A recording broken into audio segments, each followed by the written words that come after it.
मैंने 27 बार कलयुग आकर के चला गया है। इसका प्रमाण क्या है कि 27 बार कलयुग आकर के चला गया है। तो आपके गांव में जो टावर है, कंप्यूटर है, इंटरनेट है, मोबाइल है, इस 27 बार आकर के चला गया, ये 28वां बार ही आया है। तो इस प्रकार हमें जिंदगी कैसे बिताते हैं, हम जिंदगी कैसे जीवन जीते हैं। तो जन्म लिए, पढ़ाई लिखाई किया, फिर शादी किया, फिर घर बनाया, बच्चों को जन्म दिया, फिर उसको पढ़ाई लिखाया, फिर उसका शादी विवाह किया, फिर बूढ़े हो गए, फिर मर गए। इसको जिंदगी जीना नहीं कहा जाता है। हमें समाज में एक ऐसा व्यक्तित्व को छोड़ करके जाना है जो आपको समाज युगों युगों तक आपका याद करे, आप समाज में अमर बन करके रहें।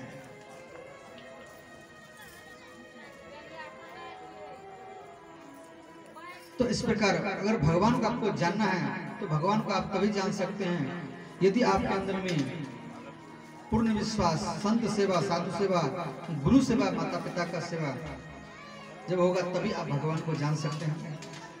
तो इस प्रकार से मैत्री मुनि विदुर जी को समय के बारे में बता रहे हैं। उसके बाद में ब्रह्मा जी के 4 मुख से 4 प्रकार का जाति, ब्राह्मण, क्षत्रिय, वैश्य, शूद्र, ये 4 प्रकार के आश्रम, ब्रह्मचर्य, गृहस्थ, वानप्रस्थ और संन्यास।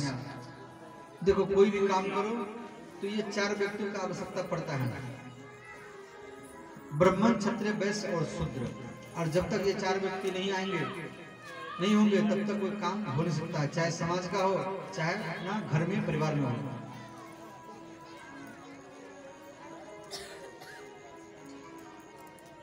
तो क्षत्रिय को क्या काम है, जैसे ये पंडाल है, और पंडाल में कोई लड़ाई झगड़ा ना करे, कोई बच्चा अल्लाह बुला ना करे, उसको देख रेख करना, सुरक्षा करना, ये क्षत्रियों का काम है। और शूद्र जो होता है वो जन्म से शूद्र नहीं होता है, वो कर्म से शूद्र होता है।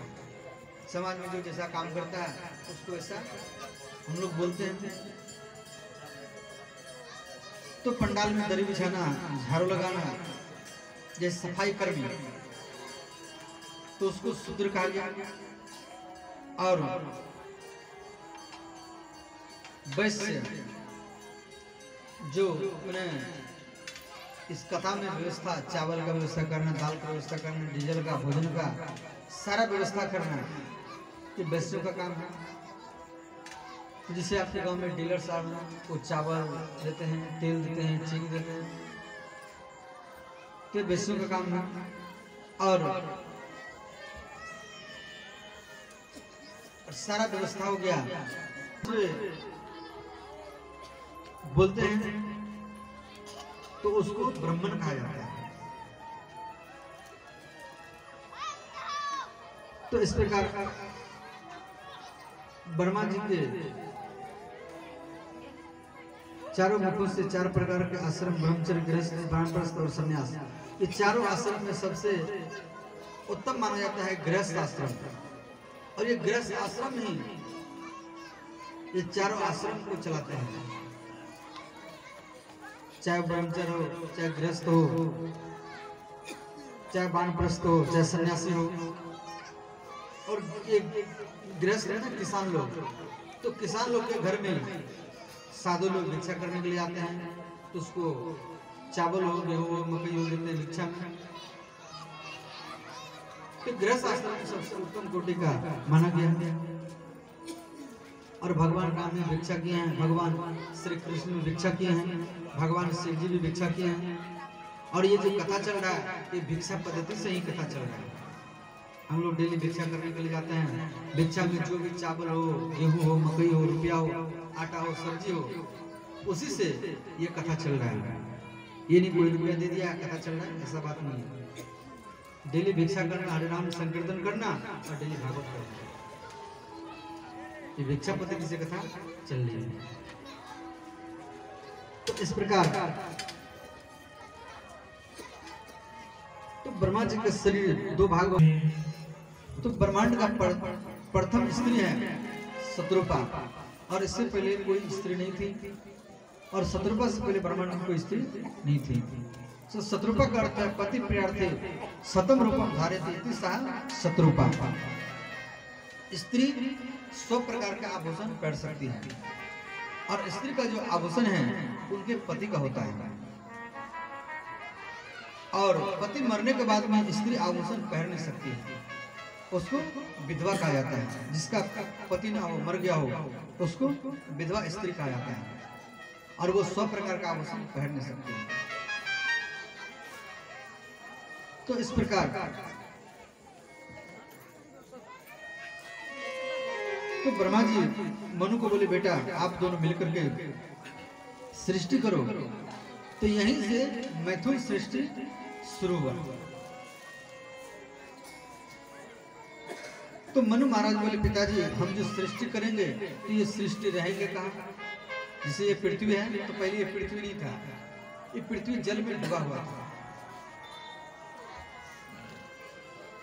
तो वैकुंठ के द्वारपाल जय और विजय सनकादि मुनि के अभिशाप के कारण हिरण्याक्ष और हिरण्यकश्यप के रूप में पृथ्वी पर जन्म लिए थे, और ये दोनों पृथ्वी को गायब करके ले गए और जल में डुबा करके रखे थे। तो ब्रह्मा जी दुखी हो गए, जब पृथ्वी ही नहीं है तो सृष्टि कैसे रहेगा? तो ब्रह्मा जी के नाक से एक मांस पिंड गिरा, और वो धीरे धीरे बराह रूप बना लिया। बोले श्री बराह भगवान की। तो बराह भगवान की कथा भागवत में दिया गया है। नमो नमस्कृत द्रव्या सर्वज्ञ प्रियार्थ में वैराग्य। तो बराह भगवान का अवतार हुआ। तो बराह भगवान पृथ्वी को लेने के लिए जल में प्रवेश किए, और जल के अंदर में घुस गए। अपने दांत के ऊपर में ये पृथ्वी को जल से बाहर लेकर के आ रहे हैं। तो आप दिमाग लगा कि इतना बड़ा पृथ्वी है, और अब बड़ा भगवान अपने दांत के ऊपर में पृथ्वी को जल से बाहर लेकर के आ रहे हैं। तो बड़ा भगवान में कितना बड़ा होगा? तो फिर जल से बाहर लाकर के स्थापना किए, और ये हिरण्याक्ष बड़ा भगवान के साथ भयंकर युद्ध किए।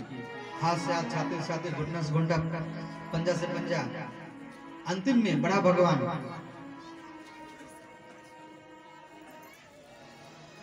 हिरण्याक्ष के छाती में एक मुक्का मारे, उसका नाम राम नाम शब्द हो गया, उसका मृत्यु हो गया। ये पृथ्वी नहीं होती। तो इतने में एक सुंदर सा वन दिखाई दिया। तो पृथ्वी बोली, भगवान ये वन का कहां से आ गया? तो भगवान बोले, देवी ये वन आपसे अलग है। जैसे वृंदावन, अयोध्या, काशी, जिस पृथ्वी हम लोग रहते हैं, ये पृथ्वी से अलग है। जैसे प्रलय में ये पृथ्वी समाप्त हो जाता है, परंतु वृंदावन, काशी, अयोध्या प्रलय में समाप्त नहीं होता है। और ये वन का नाम है वृंदावन तुलसी। तो तुलसी का वन है। तो वृंदावन में आप जाएंगे तो हर दीवार में आपको राधा राधा नाम लिखा मिलेगा, और कोई व्यक्ति आपसे बोलेंगे तो राधे राधे करके नहीं बोलेंगे, जब भैया राधे राधे। तो वृंदावन पवित्र है, और वृंदावन में देवता लोग भी आने के लिए तरसते रहते हैं। और कई व्यक्ति तो, कई साधु संत तो आकर के वृंदावन में रहते हैं। वृंदावन में जो है सब बाहर के साधु लोग रहते हैं, और इस लालसा से रहते हैं कि वृंदावन में हम मरेंगे तो हमारा उद्धार हो जाएगा, हमारा सद्गति हो जाएगा। कई व्यक्ति कुटिया बना करके वहां रहते हैं, जब हम कंकर पत्थर बनकर के मरेगा तो मेरा उद्धार हो जाएगा, मेरा सद्गति हो जाएगा। तो 5 प्रकार का मृत्यु है। 5 प्रकार का मृत्यु क्या है? तो पहला मृत्यु है तीर्थ मृत्यु। मैंने तीर्थ में जाकर के मरना, हरिद्वार, ऋषिकेश, अयोध्या, वृंदावन में जाकर के मरना, इसको तीर्थ मृत्यु कहा जाता है। और दूसरा है अकाल मृत्यु। मैंने अचानक किसी का मृत्यु हो गया तो उसको अकाल मृत्यु कहा जाता है। एक्सीडेंट हो जाना, हार्ट अटैक हो जाना। और तीसरा है इच्छा मृत्यु। इच्छा